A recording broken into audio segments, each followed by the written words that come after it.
I think it's a wonderful move. There's a discrepancy between the Hukou and also the so-called long-term living resident, and this is the issue that the government is trying to address. We should not be afraid of a reform like that, and there are many positive aspects. So one part of it, I think, will be greater housing security. Whenever we have changes which are socially benefit and economically benefit for the people not very well off, they have a bigger impact on the economy and the society than if we are spending money on people in better shape. The second and the third tier cities, these are going to be the hottest city for the rural migrant to settle down. The Chat Lounge. Chat Lounge. Chat Lounge. The Chat Lounge unpacks views and opinions on hot issues in a more casual way. Welcome to the Chat Lounge. I'm Cheung. Join me for a chat on China's latest efforts to expand access to public services for all residents in its urbanization drive. Dr. Lauren Johnston, Senior Research Fellow, AustChina Institute, Melbourne, Australia. Dr. Yao Shujie, Chongqing Professor of Economics, Chongqing University, China. And Dr. Muhammad Ali Nasir, Professor of Economics at University of Leeds, the United Kingdom, and a visiting professor at Peking University. A warm welcome to you all. Well, China has issued its first national policy dedicated to expanding basic public services based on place of residence rather than Hukou, or household registration status. Why now? Shall we begin with the lady, Dr. Johnston? What does your understanding of China tell you?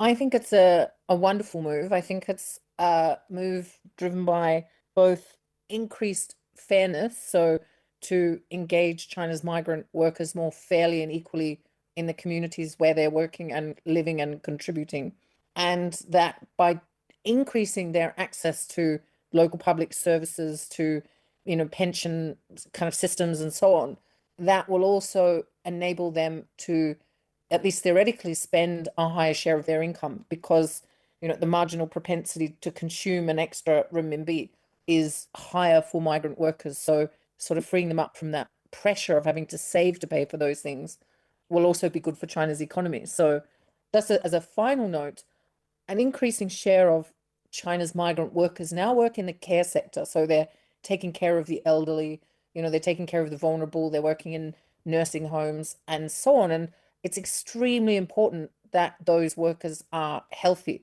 and that the moment they feel they might be getting sick, they're able to go instantly and get it checked, because if they don't, then they will put people's health at risk, even their lives at risk, maybe if they're older and vulnerable. So by empowering migrant workers to know they can go to the doctor and pay the local amount, this will actually keep the people, all residents of cities, and especially the elder, vulnerable people they're working with, increasingly, it'll keep them healthy. So, now that migrant workers are much more characterized by working throughout the economy, not just as they were in the past on construction sites, right, it's super important that they stay healthy. But those problems you just mentioned, I think it's long-term issues. They're there for quite some time. Why now? Is this move more about addressing long-standing issues of social fairness, or is it more about economic growth?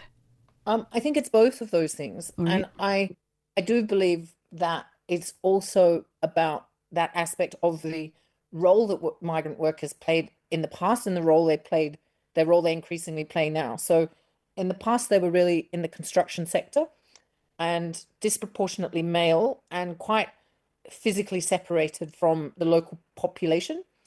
And also China, I guess, wasn't as well off itself back, in the 80s and 90s and 2000s either. Whereas looking over the next 30 years, and even over the next, right now, a much higher share of the migrant workers, as I just said, are now actually working with local communities very, very directly, and they're taking care of the elderly. So you want to make sure that the moment they feel they might be getting sick, they go and get the necessary care. And migrant workers now are also a bit older than they were in the past. So, some of the carers who are attending to older populations who need help, for example, might be women in their 50s or even early 60s, whereas in the past, the migrant workers might have been younger males.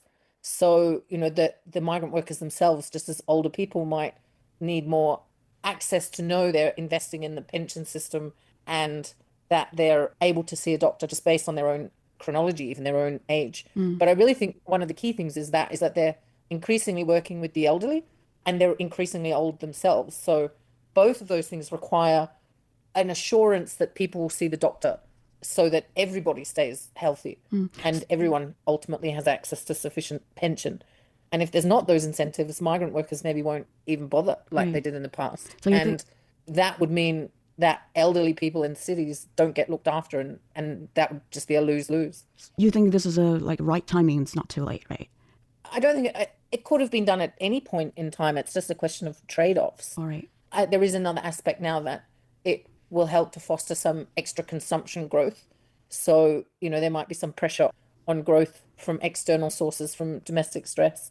So I don't know if there's a perfect time. I think every different point has a different trade-off. But I believe that it's now because of that different role that, it's really important that migrant workers are able to see the doctor when they're working with people. Right. Not to mention they're a bit older themselves. Okay, fair enough. And Dr. Nasir, from your perspective, do you have a different interpretation? No, I agree to what Lorna said. I think the system was started or implemented in late 50s. And since then, there have been a lot of changes in Chinese economy, Chinese society. Today's China is very different from 50s China. So the system got to be reformed and be suitable for the challenges of current times. So there have been some costs associated to that. I mean, it could all be a debate whether the system should be reformed earlier or measures which are being taken now, if they could be implemented a bit earlier. But there have been some reforms. There have been reforms over a period of time. And there are trade-offs whenever you are making policy changes.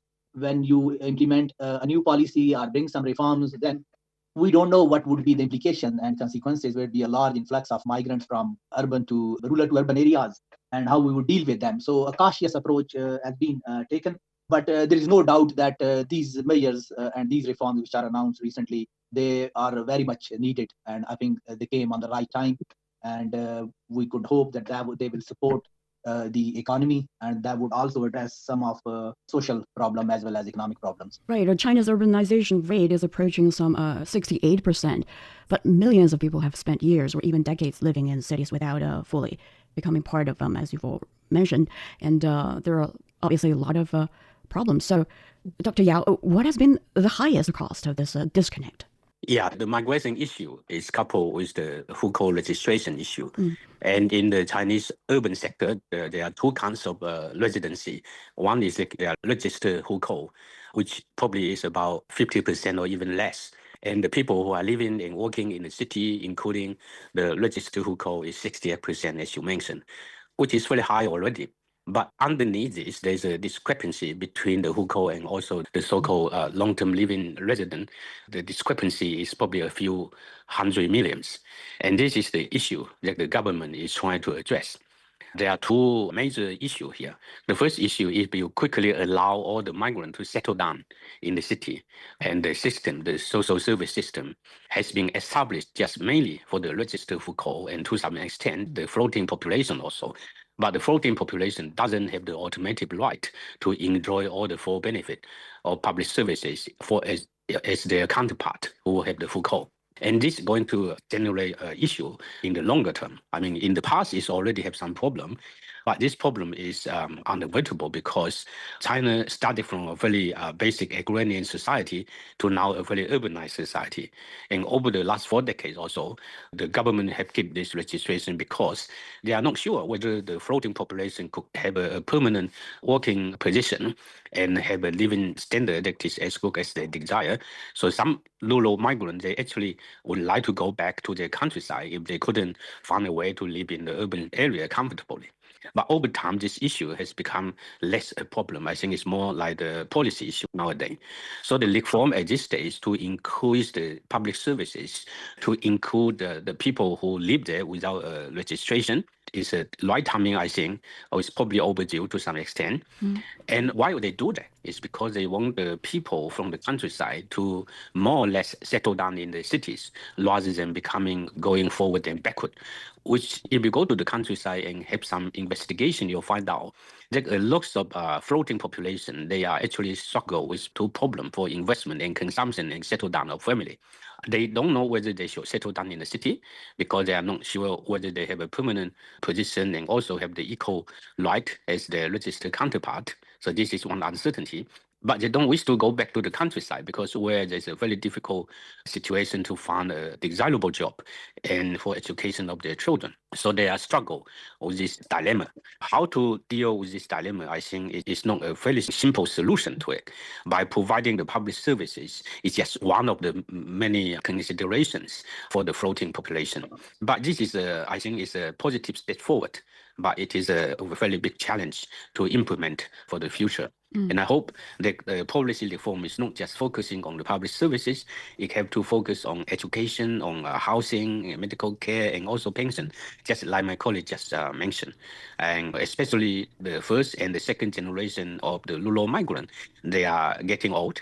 And it is very difficult to settle down in the city if their children do not have a very stronghold in the city. And many of them will have to go back to the countryside. Right. So we are, the Chinese society is facing challenges, not just in the city, but also in the countryside.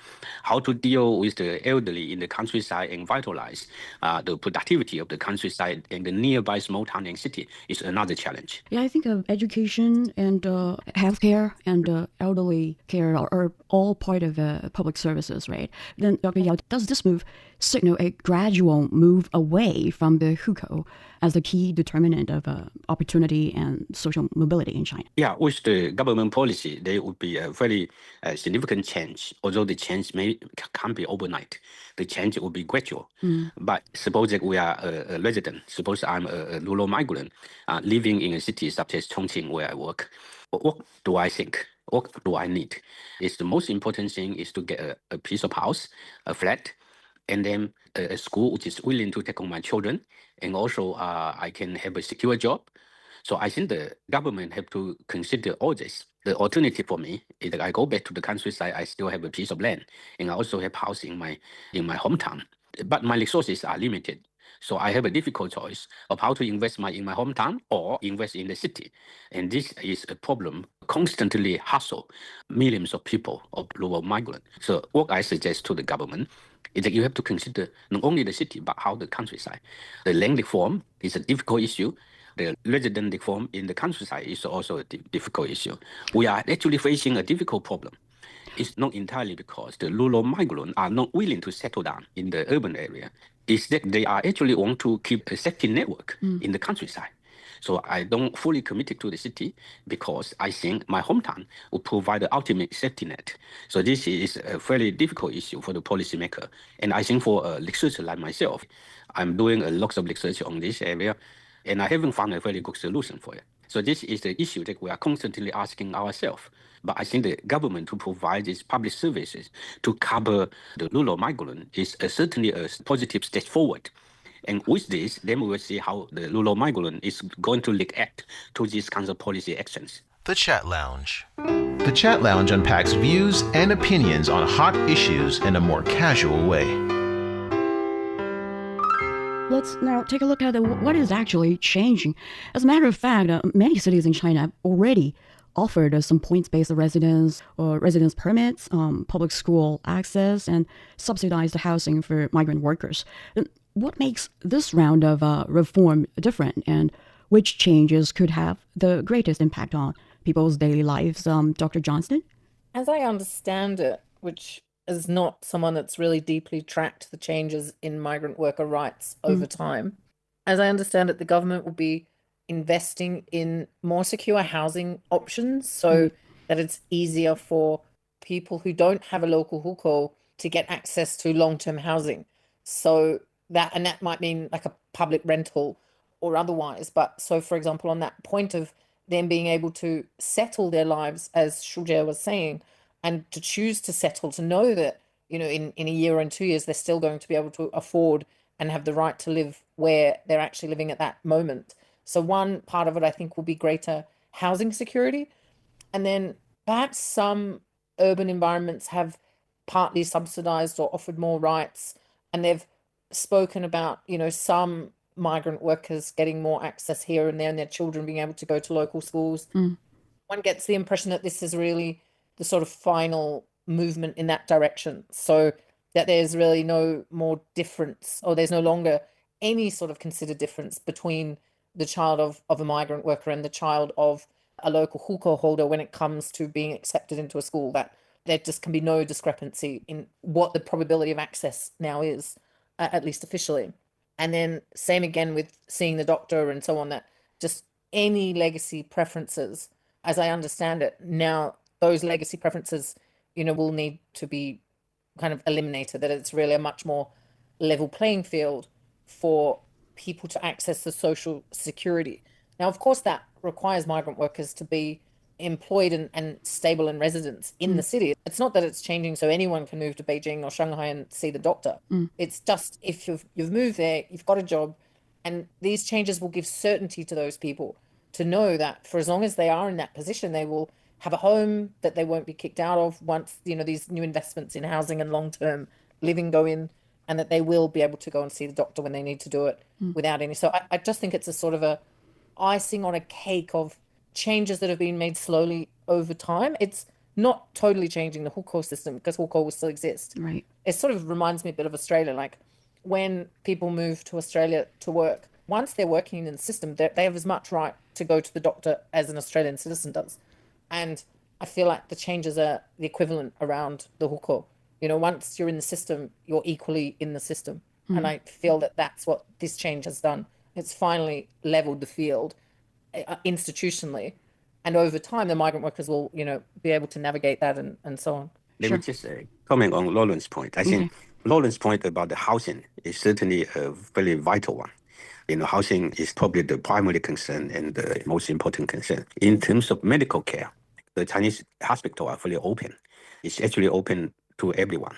You can register, you can go to the doctor whenever you live. And nowadays, the investment of the medical care have been extended from the city to the countryside. So seeing a doctor is probably equally difficult or easy for the urban and rural people.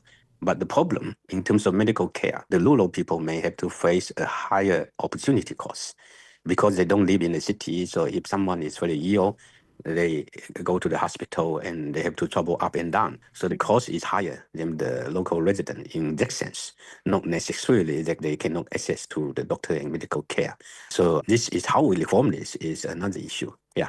But is there a change, Shujie, in, so you're saying they have access, but actually they only have access in their Hukou? No. No, they don't. They don't need a Hukou. They don't need a Hukou to you can get go, access to the hospital. Wherever or whichever hospital you desired.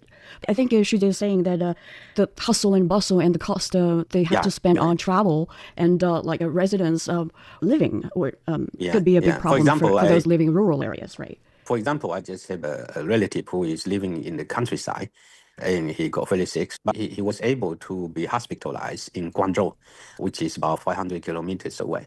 He get access to hospital there, but the cost is phenomenal. And of course, the Chinese society, when someone get very sick, the relative come to help. But certainly for the family, it is very huge challenges just for the cost, not necessarily the access. It's an issue whether they can afford it. But I think it's similar, like for everybody. It just depends on your income or how much money you have for it. That's right. But it's just that rural people and they go to the big city, it's a long distance and the cost for them, the opportunity cost for them, not only the transport, but also the caring and other things is more unbearable. But access is another issue. Right. But here's the issue, I think. There are some people asking, this is a good policy and it's ideally to create a level playing field like Laura just mentioned would be perfect. But in reality, could the implementation of these policies be difficult? For example, some argue allowing children to attend school where their parents live or work may be unrealistic, especially for those living in first-tier cities like Beijing and Shanghai. So, Dr. Nasir, what is your assessment and what kind of challenges could there be for the implementation? One reason that the reforms been steady and cautious is these sort of challenges. So whenever you make reforms or you bring some changes into your public policy in any area, then there could be unintended consequences, and it's very hard to predict. So that is the reason the reforms been very cautious. But I think there will be adjustments. There are some things may just suddenly pop up, or we don't know. But over a long period of time, then we'll reach a new equilibrium, if I use economics terminology. For instance, we talked about the housing. So if there are more migrant children moving into those areas where there's need for more schools, then we'll have to make adjustments in our fiscal plans accordingly. There'll be more money spent and given to the local cities and local authorities in those areas and to schools. Whereas the areas where the children are moving from, then you will have to spend less money and less resources there. So those adjustments would be made along the way as the policy is implemented and according to the need. But I think that should not be the reason, and I don't think that would be the reason to stop the reforms, because if we don't implement them, then the socioeconomic costs are a lot higher. The bigger picture in the longer term, I think that would be brighter, and these issues which these people been facing over the years, socioeconomic issues, they will be addressed. And the evidence suggests whenever we have changes which are socially benefit and economically benefit for the people which are not very well off, which are low income earners, they have a bigger impact on the economy and the society than if we are spending money on people which are in better shape. So in that terms, I think the costs are a lot lower than the benefit people will get from these reforms. All right, so you're saying it's worth it no matter how huge the Indeed, cost could be. indeed. Right, but Yeah, but every penny. sure, go ahead, Lauren. I just wanted to add in on to the education points Sure. the other speakers have already made. In the past, there was an enormous gap between the children of migrant workers, the children of some of these construction workers and a Beijing resident, for example. So, they almost couldn't be in the same classroom because the gap between them was too great. Right.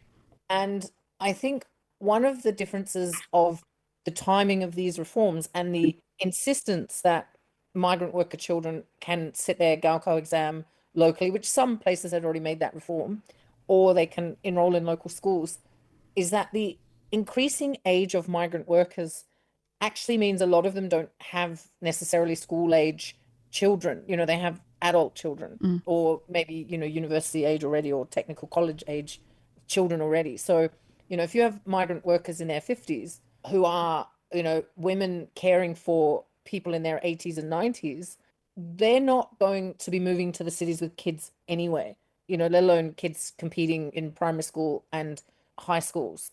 So I think another reason for the timing of the reform is that, say, the migrant workers who may still come from more challenging socioeconomic backgrounds, relatively today, if they're young enough to have young children, they're probably going to be working on building a subway or some construction some tall buildings in a tier 3 city. So they might be rural and they've moved to the tier 2 or tier 3 city near to them, in which case the gap between their children and their local major city children is not going to be as big as if you moved from rural Gansu to Beijing in 2005. That's an enormous gap. Whereas moving, I don't know, from rural Ningxia to the capital, which I've just forgotten the name, then today that gap it's just not going to be as big as the migrant worker gaps when masses of quite socioeconomically disadvantaged people were moving to China's frontier cities. So that's number one. They're no longer moving to places where there's an enormous gap on the scale that they used to.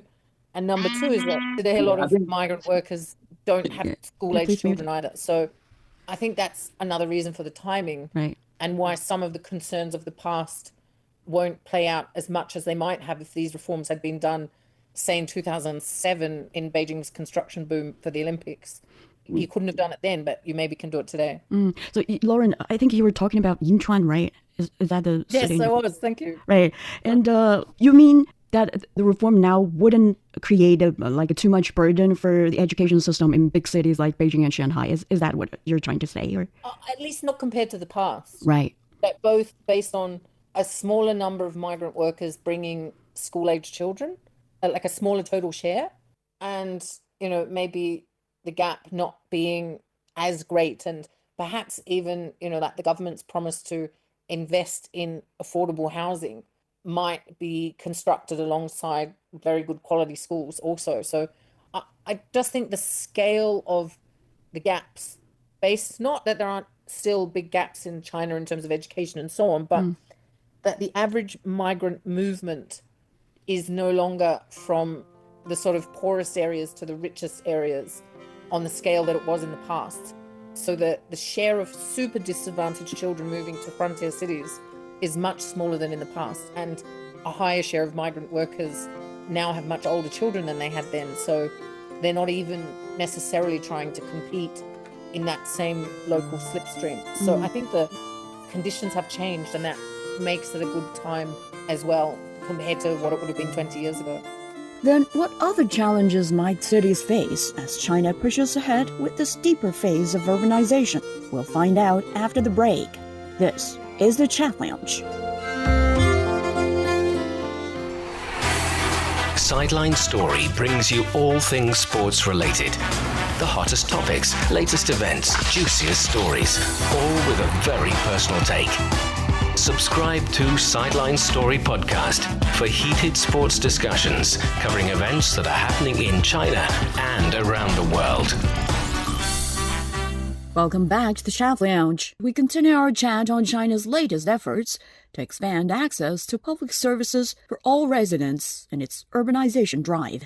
Even if education or increased education wouldn't be a problem for those cities, people are still asking whether those cities or China's largest cities can absorb the additional demand other than, demand for public schools. There are also demand for hospitals, elderly care systems. And I think Dr. Nasir just mentioned he doesn't think concern about the cost of the reform should be an issue of the government. But what about the capacity of those cities to carry out those reforms?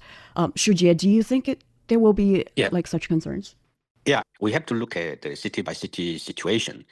The megacity, especially the first-tier city, such as Beijing, Shanghai, and Guangzhou, they still have a relatively strict Hukou system. I don't think that the central and local government would allow Beijing or Shanghai to expand it to a scale of something like 30 or 40 million, like Tokyo or Mexico City. Certainly, there are a lot of nearby cities, the second tier, third tier city. They are equally good in providing job and also this kinds of education, medical care. Probably the focus is on the second and the third tier cities. These are going to be the hottest city for the rural migrant to settle down in the next 5, 10, or even 20 years. These kinds of cities, they do have some physical and intellectual and capital constraints. First of all, the financial condition is probably not as good as the first tier city. The financial capability is restrictive. And secondly, the high quality schools are not as adequate as the population would like. If you look at the supply side, there is a constraint.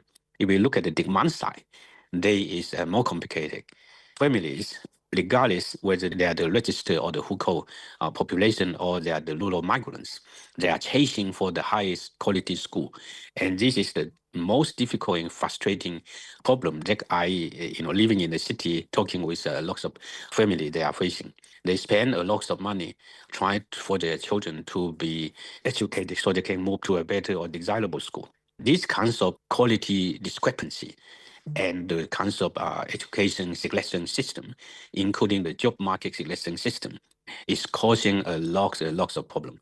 And this problem is not necessarily entirely due to the government policy. It's also due to the society, the community, and also the parents who are very anxious to get their children to the best school. And I think from the government point of view, they have to look at this social issue of how to provide equal access and relatively more balanced quality of education, and also how to reform the school selection policy so that children and their parents' pressure could be reduced. Because without reducing these pressures, it will get more and more difficult for the rural migrants. Generally speaking, they are in a relatively disadvantaged position. First of all, they have to get over the barrier of Hukou and also whether they have housing. These are at the moment is the two biggest barrier for the rural migrant to get access to the desirable school. to any other school is probably not a big issue, but they want to get to a higher quality school. And get to the high quality school, you got to have a house in the local area, and you got to have the document of your residency and also marriage and many other restrictions, which probably difficult for the outsider to understand.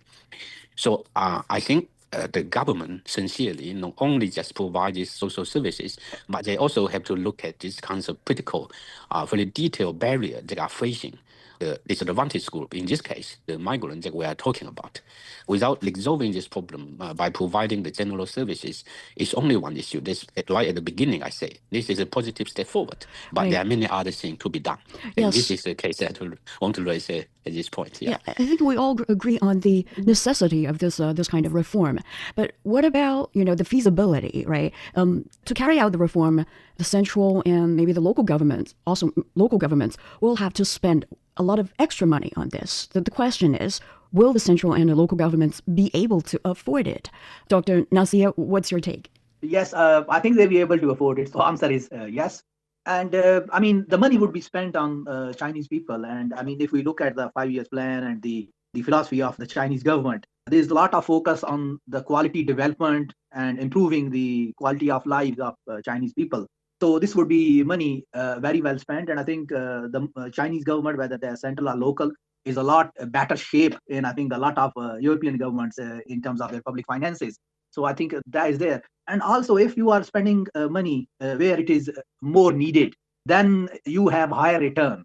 So any resources by the local government or central government spent on where they are very much needed and which are leading to socio-economic development, better educational and employment outcomes, that will definitely increase the economic efficiency of your labor force, not only their lives. And that would definitely give a positive return. So I do see it as a good public investment, which will have a very good return. And currently, I think both central and regional governments, they would be in a position and shape to spend these money on these areas. But if you study the Chinese economy, there's a big problem, which is the central and the local governments are besieged, I should say, by this issue of huge debts. Would that create if you look at the leveraging in the economy and the debt levels, I think China is still in a lot stronger position as compared to a lot of other countries. The debt to GDP ratio of the Chinese government, central and professional, local, they're a lot lower than as compared to many of the European countries and developed countries. So I think if we read The Economist or Financial Times or some of the media, then it would be like Chinese economy is doomed. But I think that is not the case. Externally, the Chinese economy is in a very good position despite the trade war and other issues. And China has been going through very rapid diversification in terms of economy. If we look at a few years ago, a couple of decades ago, people used to think that China is an economy which is basically just involved in low value added manufacturing. But now it is an economy which is leading the global innovation and outperforming the developed economies in terms of its growth and also innovation. Right. And its innovation ecosystem is great. So those benefits are there. So while it might be that, okay, there could be some increase in debt of whether this is local provincial government or central government, but we also see the size of economy is a lot bigger than it used to be. And the lives of Chinese people now, I think economically, they are a lot better than, let's say, 30, 40 years ago. Per capita income has increased a lot. So those economic problems or challenges, they will always be there. But I think they are not as bad as sometimes portrayed in the Western media. And I think so far they've been dealt with. Right. And this is part of the economy we have, whether that's in China or in Europe or elsewhere. So there would always be some challenges, but we address them as we go along. Right, thanks for your confidence in the Chinese government. But another challenge that may emerge is, the high concentration of population in urban areas, especially those big metropolitan regions, right? So what does that mean for smaller cities and county-level towns that are already struggling to retain population? I think that's also the challenge faced by a lot of cities in the West when they went through this urbanization process. Dr. Johnston? Yeah, indeed, there's lots of trade-offs for all of these changes. Right. In terms of a person, working somewhere else and being able to have their children have access to educational services, them having full access to invest in the local pension system, have stable housing, and so on. Perhaps there's an aspect of if the migrant worker can have a far more stable and secure life in their destination, perhaps that may unexpectedly even support their hometown more than what is expected. Like if a person is sort of insecurely living between two ends, perhaps that makes both ends worse off. So maybe it enables them to have one more child, maybe it enables them to have a more stable job and that generates more return. Maybe it means they have a spare room and their parents can come and stay more often, more easily. So I agree that it does definitely shift some of the fiscal costs, and how that all gets netted out in terms of government debt and so on awaits to be seen. But I don't think it's easy to draw very sharp lines between the sort of trade-offs. Like it's definitely bad that migrant workers will have maybe less to do with their hometown. Them having stability in their destination might actually work perfectly for the hometown and for them. I think it's not clear. And especially as Shujie said, a greater share of certainly of younger migrant workers is really now to the capital city of their own province or to tier 2 and 3 cities, which is where today's construction boom is. And so they're not even geographically going to be as far from home as they would have been in the past by traveling all the way to Beijing or Tianjin or Shanghai. So on that front, they will be maybe more settled than they would have been in the past, but settled perhaps closer to home in any case. Right, Shujie, your take? Yeah, I totally agree with Professor Johnston. This is a very dynamic and also very sophisticated process of rural migrant and settle down. In the Chinese history of thousands of years, this is probably the most massive migration pattern that is unfold. And the challenge is always there. The issue is you're talking about the people empty out of their hometown, including the small and county towns, to the major city. To a great extent, this is inevitable because the city have lots of advantage. They have this economy of scale, and also my research showing that the city to a certain scale, they are actually more efficient in terms of energy consumption and pollution per capita. So environmentally, it's not necessarily bad.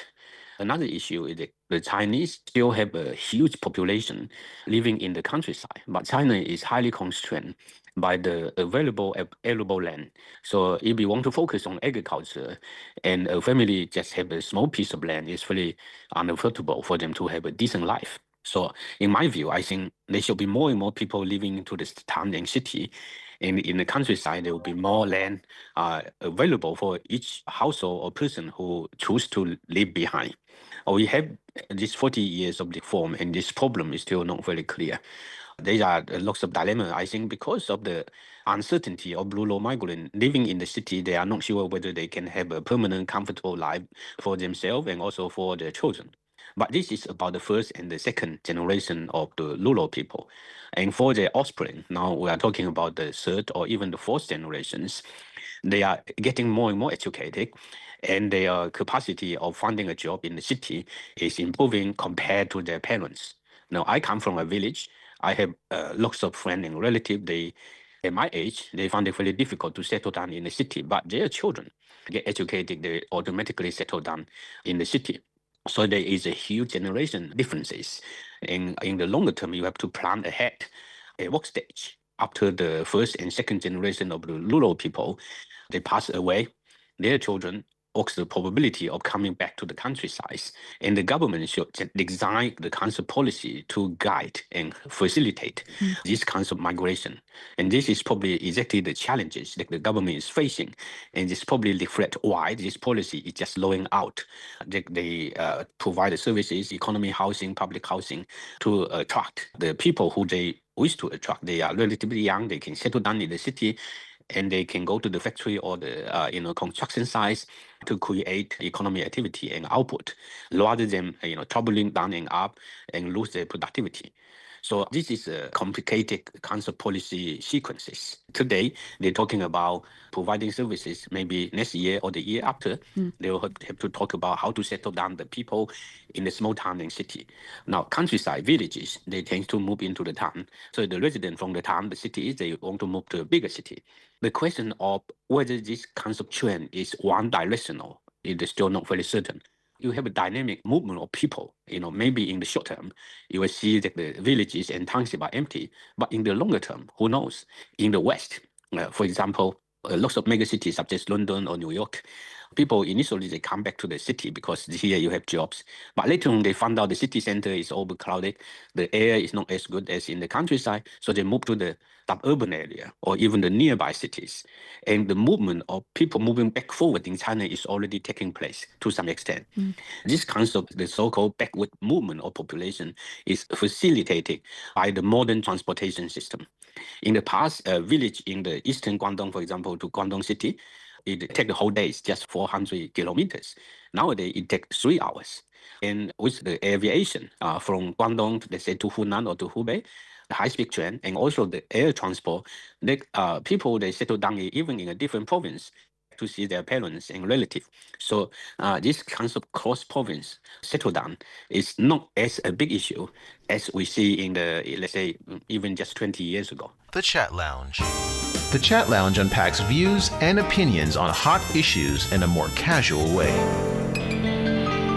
Hopefully that China can, blaze a unique path for itself. Talking about learning from developed countries, like Shujie just mentioned. Last 2 questions for all of you.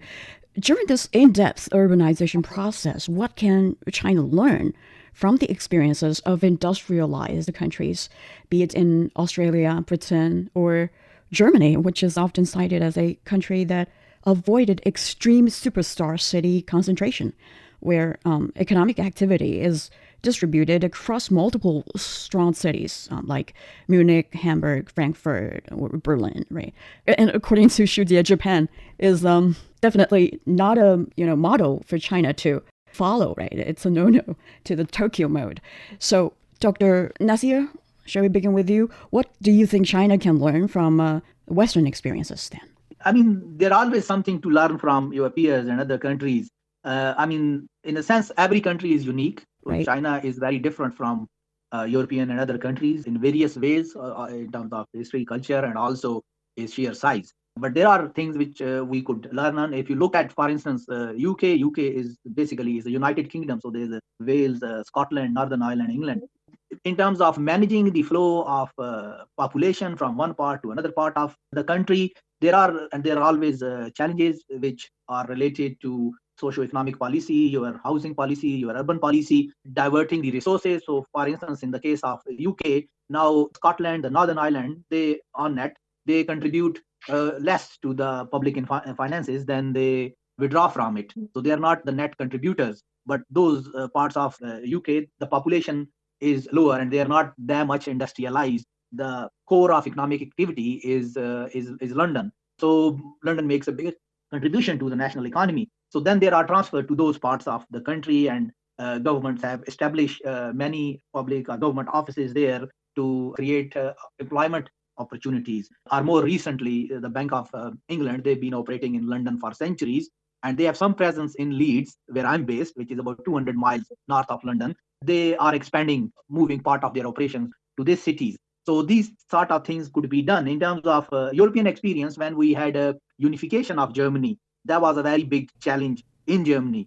And then West Germany, which was more developed and had higher per capita income as compared to the East Germany, that contributed a lot into the cost of unification and the internal migration which followed. And similarly, in the European Union, a lot of Eastern European countries, they joined the European Union. And after that, there was adjustments. There was an influx of migrant workers from the Eastern Europe, from Romania, Bulgaria, Poland, and other countries to the core of Europe, countries like Germany, France, Italy, Belgium. A lot of young people moved to seek work and jobs. But the adjustments were made over a period of time. There were transfer, more money spent from the union to those areas which contribute less than those countries which contribute more and they are attracting the migrant population. So these sort of adjustment would be made in China, and I think there is a sense in the government circle that they need to do that, and therefore in announcement I think there was also mentioned that the resources would be provided to the cities to address these challenges or to implement these policies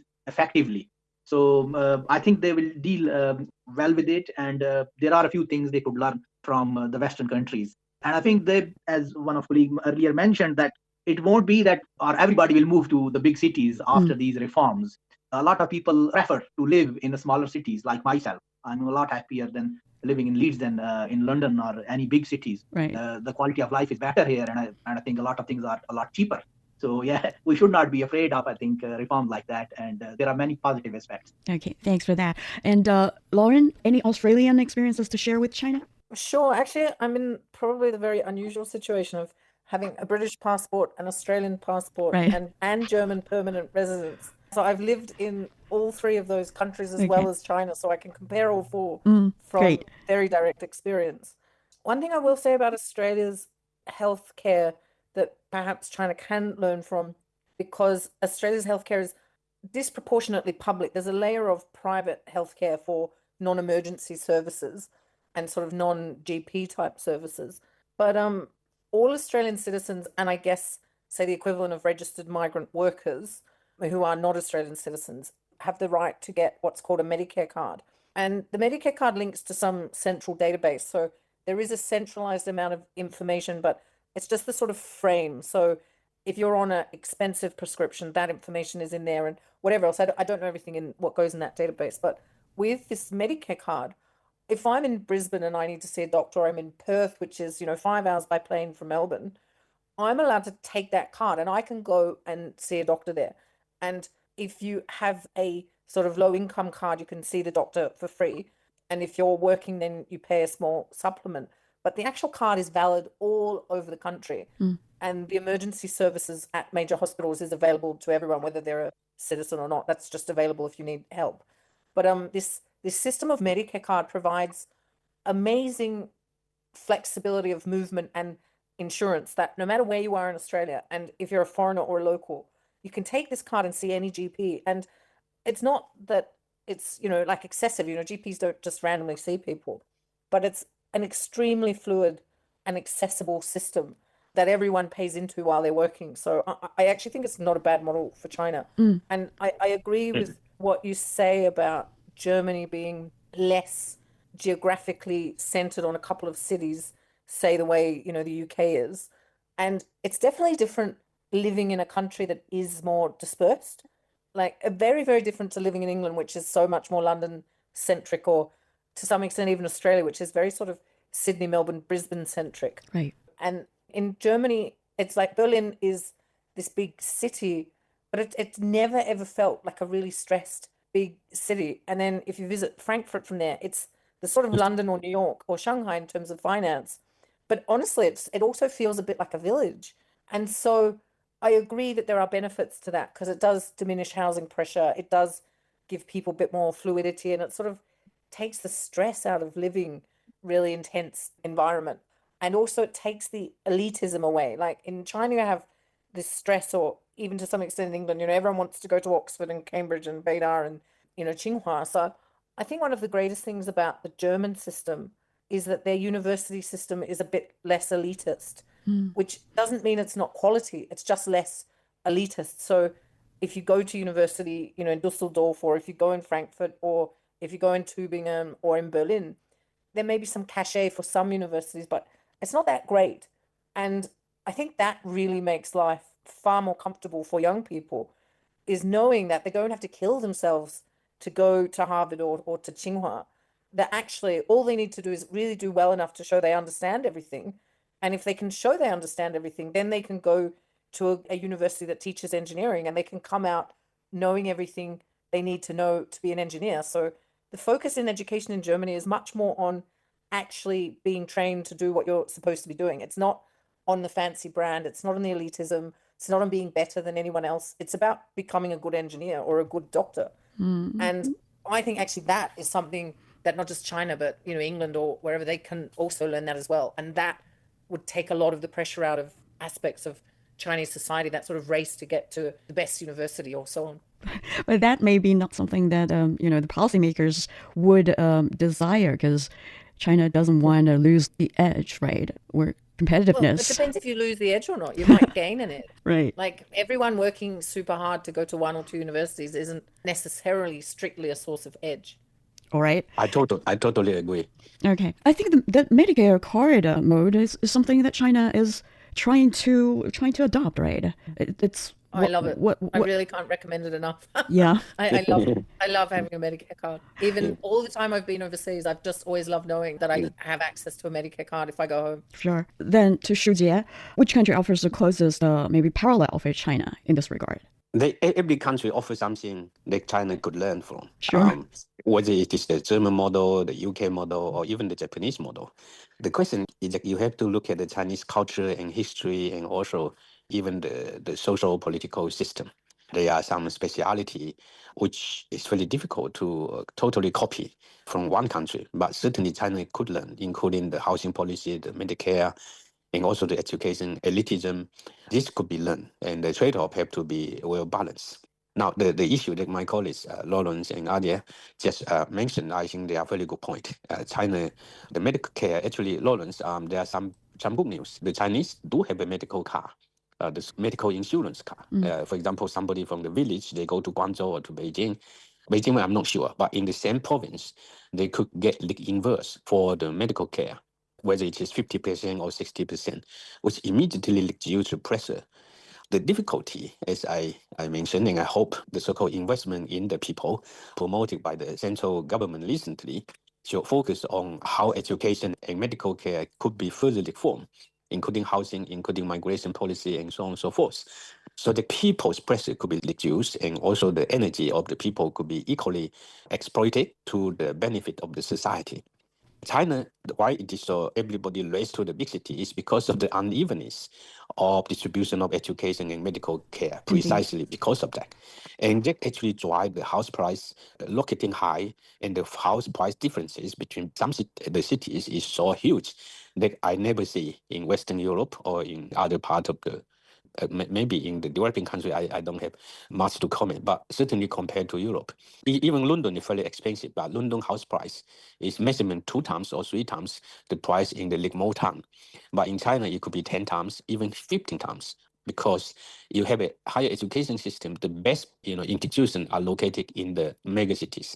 And in the county or even in the prefecture city, you hardly see any good university. So UK, you have university, for example, like Nottingham is a small town. There are 2 universities there. They absorb about 80,000 students there. It's a small town of 250,000. But in China, you don't hardly see any of these things. Yeah, this is something I think we could learn, how to distribute the education, the medical care. The government should consider it now, because without doing something, getting more and more like this as a one-dimensional movement, I think China sooner or later will have to come back to look at this issue. And the cost could be very high. Indeed. And last question, very briefly, looking ahead 10 or 20 years, what do you see would be the lasting legacy of this reform for China? Shall we begin also with Dr. Johnston? I think it will be seen as a step in a direction of equal access across China, of this Medicare card system, which, as Shujie just noted, there's already some aspect of this in play, of a sort of unified pension system and so on. So if, looking back, say 2049, I don't know how much these particular reforms will stand out, but when somebody does the chronology of all of the reforms, of course, these reforms will be noted in that big, long chronology as a big step towards greater equality of access across China for everybody. True. And Dr. Yao, please. Yeah, I would say the problem that we have discussed would be addressed gradually, and the population distribution would be according to the local land and other natural resources, so that people don't live too as stressful as we saw today. and the medical services, the education services, housing services could be reformed so that there won't be too much discrepancy between cities and provinces, and the people would get more educated, better care for their health, and better look after for their children. This is probably the ideal for a modernized society that we are expecting. And last but not least, Dr. Nasir, please. Yes, I'm hopeful, and I hope that after 10 years or so, when we look back, we'll see it as a positive step, which had impacted the lives of the Chinese people and economy very positively. And I also think that in future there'll be probably more reforms and more liberalization. So that's not the final step in the right direction. I think there'll be more steps which will be taken over a period of time. With that, we conclude our chat for this session. Many thanks to Dr. Muhammad Ali Nasir from University of Leeds, Dr. Yao Shujie from Chongqing University, and Dr. Lauren Johnston from AustChina Institute, Melbourne, for your time and insights. We'd love to hear your thoughts, so drop us a line at radio@cgtn.com. I'm Tuyun. Thank you for listening. Join us again next week on the Chat Lounge. Talk soon.